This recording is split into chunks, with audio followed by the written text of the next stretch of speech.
అందరికీ నమస్కారం. నా పేరు రియల్ జనసేన పార్టీ వీర మహిళ.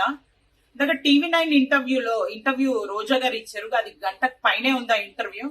ఆ ఇంటర్వ్యూలో ఈమె ఇంటర్వ్యూస్ చాలా వరస్ట్ గా ఉంటాయి. ఆ వరస్ట్ లో ఇంకా అతి వరస్ట్ ఏదైనా ఉందంటే అది ఈ ఇంటర్వ్యూవే. ఎందుకంటే అసలు ఏ మూలకు కూడా మానవత్వం కనిపించకుండా రాక్షసత్వంతో చేసిన ఇంటర్వ్యూలా కనిపించింది నాకు ఇది. ఈ ఇంటర్వ్యూలో ఏ ఒక్క దగ్గరన్నా ఏదన్నా ఒక్కటన్నా ఇన్స్పైరింగ్ గా మాట్లాడుతుంది అనుకున్నాను కానీ అబ్బే ఆవిడ రోజా గారిలానే మాట్లాడింది. అదే కామన్ సెన్స్ లేకుండా అదే వెకిల్ నవ్వులు నవ్వుకుంటూ సేమ్ యాజ్ ఇట్ ఈస్ రోజాలానే మాట్లాడింది. కాబట్టి ఇంటర్వ్యూలో పవన్ కళ్యాణ్ గారి గురించి, పవన్ కళ్యాణ్ గారి రాజకీయాల గురించి, పవన్ కళ్యాణ్ గారి హెల్త్ గురించి మాట్లాడుతుంది ఈవిడ. పవన్ కళ్యాణ్ గారి హెల్త్ గురించి మాట్లాడుతున్నావు రోజా. నీకు ఎన్ని సంవత్సరాల నుంచి నువ్వు రాజకీయాల్లో ఉన్నావు? అసలు నీ ప్రయాణం ఎన్ని సంవత్సరాల నుంచి రాజకీయాల్లో నడుస్తుంది? అసలు ఈ రాజకీయ ప్రయాణంలో నువ్వు ఏం నేర్చుకున్నావు? అసలు ఒక నాయకురాలుగా ఇంకో నాయకుడికి హెల్త్ బాగాలేదా అని చెప్తే మినిమం ఆఫ్ ఎథిక్స్ కూడా నీకు ఫాలో అవ్వడం చేతకాలేదా? అసలు నాయకురాలుగా పక్కన పడే being a human of ethics లో ఒక మనిషికి బాగాలేదు అంటే అరే వీళ్ళ హెల్త్ త్వరగా కోలుకోవాలి, వీళ్ళు త్వరగా బయటకు వచ్చేయాలి అనేది మినిమం ఎథిక్స్. అది కూడా నీలో లేదు. ఒక క్రూర మృగం కంటే కూడా ఒక వెకిల్ నవ్వులు సెల్ఫ్ సాటిస్ఫాక్షన్, అదే మనకి స్పై మూవీలో చేస్తారే, శవం ముందు కూర్చోపెట్టుకొని వాళ్ళు ఏడుస్తుంటే వీళ్ళు నవ్వుతారు, ఆ మాదిరి ఉంది నీ బిహేవియర్.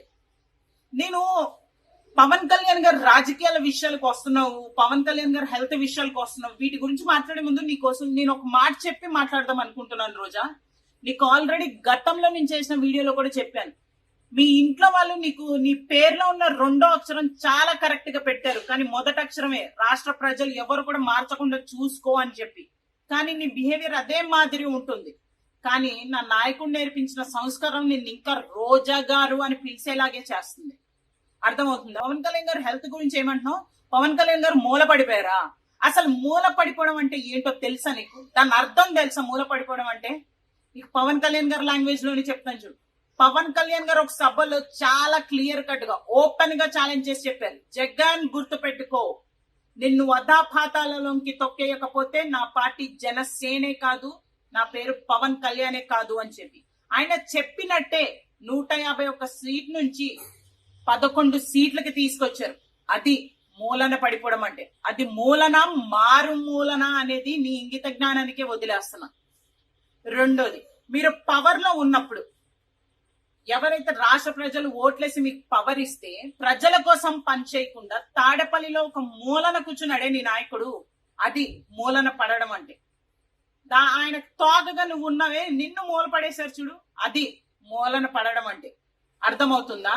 ఒక రాజకీయ నాయకురాలుగా ఉండి ఇలాంటి వెకిలేషాలు వేసుకుంటూ ఉన్నప్పుడే అసలు నువ్వు ఎలాంటి మనస్తత్వంతో ఉంటున్నావు అనేది క్లియర్ కట్ గా కనిపిస్తుంది. ఇకపోతే పవన్ కళ్యాణ్ గారు రాజకీయాల విషయాలకు వస్తున్నాం. అసలు ఆయన క్రియేట్ చేసిన హిస్టరీ ఏంటో తెలుసా నీకు? ఆయన ఏ రకంగా హిస్టరీ క్రియేట్ చేసేది తెలుసా? వరల్డ్ వైడ్ గా, అసలు పొలిటికల్ లోనే వరల్డ్ వైడ్ గా క్రియేట్ చేసిన హిస్టరీ ఏదైనా ఉంది అంటే అది పవన్ కళ్యాణ్ గారి. ఎక్కడైతే పోటీ చేశారో 21 సీట్స్ ఎక్కడైతే పోటీ చేశారో 100కి 100% స్ట్రైక్ రేట్స్ తో విత్ మెజారిటీతో గెలిచారు. అది వరల్డ్ వైడ్ గా ఆయన క్రియేట్ చేసిన the best history. At the same time మీరు కూడా ద వరస్ట్ హిస్టరీ అయితే క్రియేట్ చేసుకున్నారబ్బా, ఏ మాటగా మాట గాని.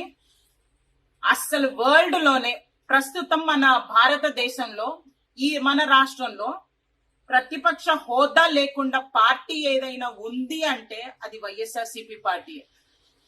అది చాలా గర్వంగా చెప్పుకోండి మీరు, ప్రతిపక్ష హోదా లేని పార్టీ అని చెప్పి. ఇకపోతే పవన్ కళ్యాణ్ గారి కంపారిజన్ ఏదో చేస్తున్నావు, తమిళ్ విజయ్ గెలిచారు, పవన్ కళ్యాణ్ గారు ఇక్కడ ఓడిపోయారు అని చెప్పి ఏదో హేళన చేసి వంకర మాటలు మాట్లాడుతున్నావు. అది వంకర మాటలు మాట్లాడటం అది నీ మనసులో నీ బాడీ లాంగ్వేజే అంతలే గాని అది పక్కన పెట్టేసి కంపారిజన్ చేస్తున్నావు నువ్వు. అసలు అక్కడ రాజకీయానికి ఇక్కడ రాజకీయానికి మినిమం గా కూడా నువ్వు క్యాల్కులేషన్ వేయకుండా రాజకీయ నాయకురాలు ఎలా అయిపోయావో నాకు అర్థం అవ్వట్లేదు. ప్రస్తుతం మన ఆంధ్ర రాష్ట్రంలో ఉన్న పరిస్థితులు ఏంటి, అక్కడ తమిళంలో జరుగుతున్న రాష్ట్ర పరిస్థితులు ఏంటో మినిమం అయినా తెలుసా నీకు? మాట్లాడ మాకు.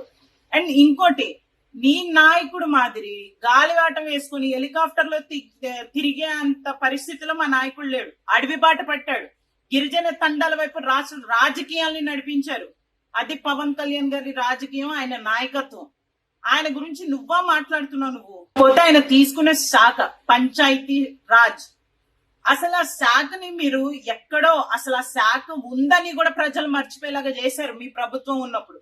కానీ పవన్ కళ్యాణ్ గారు ఆ శాఖ తీసుకున్న తర్వాత అసలు గ్రామాల్లో ఇంత అభివృద్ధి చెయ్యొచ్చా, ప్రజలకి ఇంత సేవ చెయ్యొచ్చా అన్న విధంగా పవన్ కళ్యాణ్ గారు నాయకత్వం వహిస్తుంది ఈ రోజు ఆయన తీసుకునే శాఖలు. నాకు మాట్లాడుతుంటే ఇప్పుడే ఒకటి అర్థమైంది. అయినా నేను ఇవన్నీ అభివృద్ధి, సంక్షేమ పథకాలు, ప్రజల సేవ గుణం అన్ని మా సిద్ధాంతాలు మాట్లాడేస్తున్నానే.